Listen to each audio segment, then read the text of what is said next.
ఓటమిని జీర్ణించుకోలేకపోతున్నాం. అయితే మ్యాచ్ మాత్రం బాగా సాగింది. లక్నో సూపర్ జైంట్స్ అద్భుతంగా ఆడింది. 13-14 ఓవర్ల వరకు మ్యాచ్ మా చేతుల్లోనే ఉంది. అయితే స్టోయినిస్ గొప్ప ఇన్నింగ్స్తో మ్యాచ్ స్వరూపాన్ని మార్చివేశాడు. పిచ్ మీద తేమ ఎక్కువగా ఉంది. అందుకే మా స్పిన్నర్లు పెద్దగా ప్రభావం చూపలేకపోయారు. లేదంటే ఫలితం వేరేలా ఉండేది.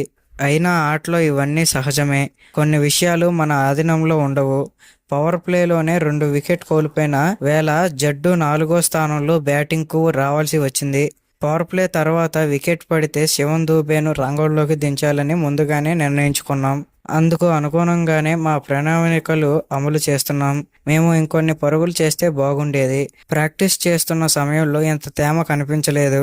ఏదేమైనా ఎల్ఎస్జీకి క్రెడిట్ ఇవ్వాల్సిందే. వాళ్ళు మెరుగ్గా ఆడినందువల్లే పైచేయి సాధించగలిగారు అని Chennai Super Kings captain Ruturaj Gaikwad అన్నారు.